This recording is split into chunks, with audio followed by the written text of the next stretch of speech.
Bon, donc on avait pour mission de faire l'éventail des carrières possibles en médecine interne et c'est un topo qu'on a préparé avec Luc Mouton, d'ailleurs à qui je vois les diapositives, puisque j'ai pris ces diapositives pour l'essentiel. Voilà. Donc qu'est-ce que la médecine interne? Je vais enfoncer des portes ouvertes et on va répéter beaucoup de choses par rapport à ce qui a été dit, j'ai dit depuis le début d'après-midi.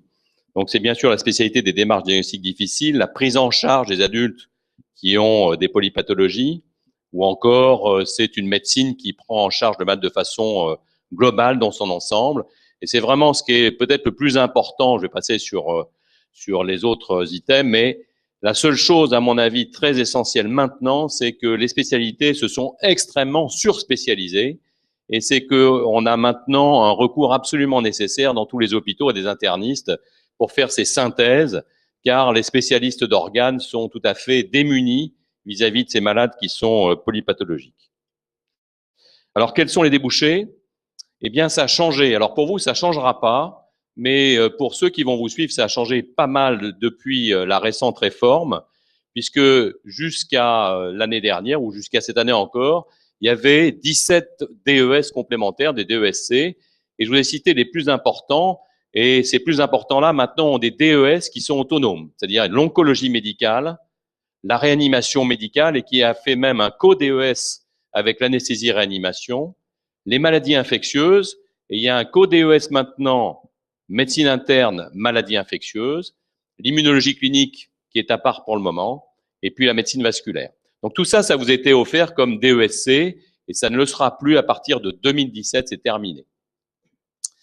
Alors l'exercice, les débouchés, eh bien il y a un exercice qui se fait principalement en hôpital universitaire, ou en hôpital régional ou général, et ça se fait pour les internistes essentiellement d'un service de médecine polyvalente ou même de spécialité. Vous avez des internistes qui trouvent leur place dans les services de spécialité.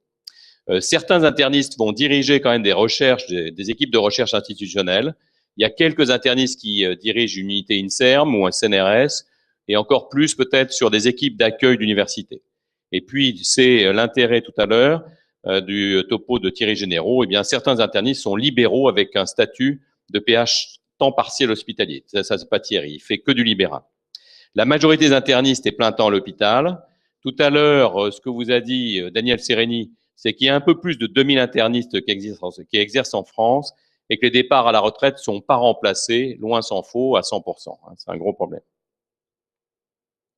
Alors voilà ce qu'il en était. Vous aviez la médecine interne au centre, et ça sont tous les DESC qui vous étaient offerts jusqu'à présent. Et vous savez qu'avec la réforme de l'enseignement, eh bien voilà ce qui reste, c'est qu'à partir de 2017, pour les nouveaux inscrits au DES de médecine interne, vous avez ici un co-DES de médecine interne avec les maladies infectieuses qui ne vous offrira pas les deux spécialités, puisque vous allez choisir dès le départ soit médecine interne, soit maladies infectieuses. Et puis, vous avez autour les DESC qui étaient très prisés par les internistes, eh bien, ne seront plus accessibles. Vous ne pourrez plus être d'abord médecine interne, ensuite faire un DESC de réanimation médicale, ou de médecine vasculaire, ou de médecine d'urgence, ou de cancérologie médicale. Il faudra choisir au départ votre DES, et vous aurez ensuite un enseignement exclusif dans ces spécialités. Donc, ça change beaucoup la donne par rapport à ce que vous avez eu, vous. Alors, quelles sont les carrières?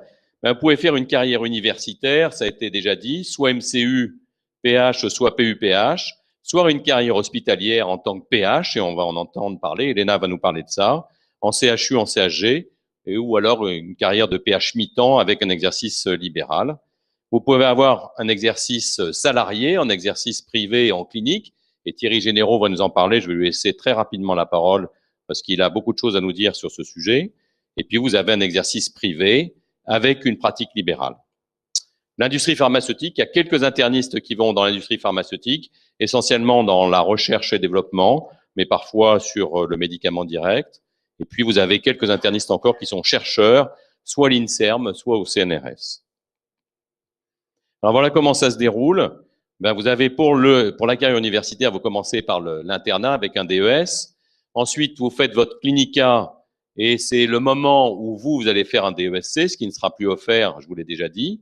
Puis après, vous rentrez dans la carrière proprement universitaire avec soit des postes de PHU, qui sont des postes de PH, donc PHU temporaires, c'est 8 ans au total, c'est Le CCA, c'est 4 ans, hein, 2 ans plus 1 plus 1, c'est-à-dire 4 ans, plus ensuite le PHU, 4 ans, donc 8 ans au total, et ensuite vous avez des postes de MCUPH, et ensuite, si vous allez plus loin, vous avez des postes de PUPH. Vous avez à gauche ici, vous avez des choses qui sont absolument indispensables à obtenir, c'est-à-dire le Master 1, Master 2, la thèse de troisième cycle, on a parlé déjà cet après-midi, le post-doctorat qui n'est pas absolument obligatoire, mais qui est souvent bien vu, et un diplôme qui est le plus élevé que vous délivrera l'université, qui est obligatoire pour être PUPH, c'est-à-dire l'habilitation à diriger les recherches. Et puis, de ce côté-là, vous avez des DU ou DIU qui ne sont pas absolument indispensables, mais qui sont souvent, vous les accumulez. Et puis, vous avez ce qui est souvent réclamé par les facultés de médecine maintenant, les DU de pédagogie médicale. Et puis après ça, ben, vous terminez comme chef de service, chef de pôle, président de CMEL, etc., etc. Vous pouvez même être conseiller du ministre. Alors voilà, ici, un petit peu en temps, ce que ça vous prend. Là, vous commencez vos études médicales, et puis 25 ans après, eh bien, vous êtes PUPH. Donc c'est quand même long, hein, donc c'est une longue course. Et puis ici, c'est l'âge. Vous voyez que vous commencez en général 24 ans pour faire l'internat, et puis ici, bien, vous terminez à 65 ans. Hein. Donc, en général, tout à l'heure, on a dit PUPH, c'est à peu près 42 ans en moyenne leur nomination. La carrière hospitalière, ben, ça débute par la même chose, c'est-à-dire l'internat, souvent le clinica, c'est souvent important. Puis après ça, il y a un poste qui est un poste de praticien hospitalier contractuel, qui est un poste de vacataire avant d'être PH, et c'est maintenant un peu la règle. Hein, par exemple, à la PHP, on ne peut pas être PH maintenant sans avoir un temps de praticien hospitalier contractuel. Et puis, vous avez ici, toujours pareil, les Master 1, 2, la thèse de doctorat, mais qui ne sont pas, bien sûr, obligatoires pour faire une carrière hospitalière, mais qui vont le devenir pour la carrière universitaire. Et puis là, eh bien, vous avez ici des DU, des DIU, et puis vous pouvez être praticien hospitalier temps partiel avec une pratique libérale. Puis là, vous avez les échelles d'âge et de temps de formation qui sont les mêmes. Et puis vous terminez comme chef de service, chef de pôle ou président de CMEL. Même chose. La pratique libérale, elle est soit exclusive, mais elle est exceptionnelle pour les internistes.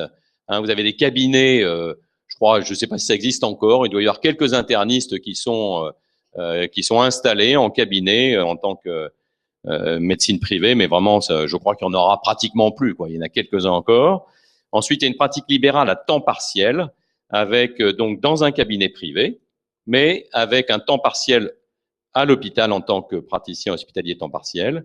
Et puis ensuite, vous avez aussi dans des cliniques privées, ça existe également, et puis aussi à l'hôpital, là aussi en tant que praticien hospitalier temps partiel. Donc ça, c'est la pratique libérale. Vous avez une activité salariée, et ça, c'est ce que va nous présenter Thierry Généraux, c'est très important. Donc dans une clinique, c'est une clinique privée, ça se fait dans des hôpitaux privés aussi, donc clinique ou hôpital, ou des instituts. Et puis éventuellement à l'hôpital, ça a été dit, lorsque vous avez un statut, soit de praticien hospitalier, soit de MCU, soit de PU, vous pouvez avoir une activité libérale complémentaire, c'est-à-dire vous avez besoin de sous en plus, vous avez envie d'avoir des sous en plus, ou d'avoir une activité libérale complémentaire. Et là, c'est extrêmement encadré, c'est jusqu'à hauteur de 20%, mais pas plus. Hein, il y a des textes qui sont très précis. Vous pouvez faire bien sûr de la recherche, Master 1, Master 2, on en a parlé, quelquefois dans le cadre de passerelle. La thèse de troisième cycle, on en a longuement parlé. Postdoctorat, on n'a pas dit grand-chose sur le postdoctorat, mais c'est très intéressant, encore une fois, de partir à l'étranger si vous en avez la possibilité. Et ça vous permet, si vous voulez faire de la recherche, de postuler pour être recruté comme chargé de recherche, soit à l'INSERM, soit au CNRS. Et j'avais demandé à Luc, parce que je ne savais pas ce que c'était, les dossiers ATIP à venir. Hein, vous pouvez demander à monter une étude, une équipe de recherche. Hein. Je crois que Luc nous précisera un peu plus cet aspect recherche. Et ça se fait soit avec un petit peu de clinique ou pas. Et en général, ceux qui font vraiment que de la recherche gardent en général une demi-journée d'activité clinique. Hein. Ils veulent pas rompre complètement les ponts avec la clinique. Enfin, il y en a qui font de l'industrie pharmaceutique. Il y a des internistes qui sont rentrés dans l'industrie pharmaceutique. Moi, j'en connais. C'est plus facile de rentrer tôt, en général en fin d'internat ou en fin de clinica. Certains partent dans l'industrie pharmaceutique et reviennent ensuite dans une carrière éventuellement universitaire, on en connaît. Le bagage nécessaire, ça dépend vraiment de ce que vous voulez faire. Au plan médical, il faut être le plus souvent quand même un ancien chef de clinique. Hein. Ils prennent assez peu des anciens internes seuls. Et en général, c'est dans la recherche et le développement. À ce moment-là, il faut faire une thèse de troisième cycle. Et là, il vaut mieux avoir un statut plus élevé, soit d'ancien CCA, soit de PUPH. Donc ça se fait soit sur le volontariat, si ça vous intéresse, Hein, vous pouvez être proactif sur l'industrie pharmaceutique et de temps en temps, on vient vous chercher parce qu'on a besoin de vous dans l'industrie pharmaceutique. Je ne sais pas si certains d'entre nous ont été sollicités. C'est vraiment un autre monde. Hein, c'est autre chose. Et puis, il y a d'autres débouchés encore, on les a cités. C'est dans l'édition, vous pouvez écrire des bouquins. Dans l'édition scientifique, il y en a qui en font presque un métier, ou dans la pédagogie également. Vous pouvez être consultant, bon nombre d'entre nous sont consultants pour l'industrie pharmaceutique. Vous pouvez monter des startups, je crois qu'il y a quelques exemples. Et puis, il est exceptionnel que certains internistes aient des responsabilités uniquement ou exceptionnellement institutionnelles. Voilà, donc on va aller très très vite. Et pour conclure, je veux dire que c'est vraiment une spécialité à médecine interne qui est extrêmement dynamique, qui reste très très polyvalente avec vraiment un éventail de formations complémentaires jusqu'à présent. Hein, les DESC, moi je trouve que c'est un peu une perte pour nous, cette réforme, avec la perte de ces 17 DESC de formations complémentaires.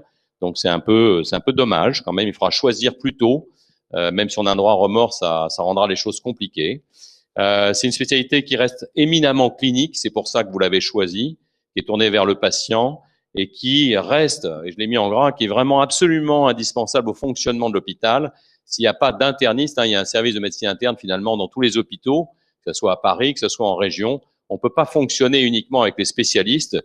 Les spécialistes sont vraiment trop spécialisés maintenant et ils viennent nous chercher en permanence. Hein. Donc ça, c'est vraiment un point essentiel et c'est ce qui fait la force, à mon avis, de notre spécialité. C'est vraiment donc au croisement de toutes les spécialités et c'est bien sûr, on l'a déjà dit et répété, avant tout une médecine hospitalière, en sachant qu'il reste quand même pas mal de passerelles, soit avec la recherche, soit avec l'industrie pharmaceutique. Voilà, c'est tout ce que je voulais vous dire. Surtout, je voulais introduire les deux topos qui vont venir, celui d'Elena et puis celui ensuite de Thierry Généraux.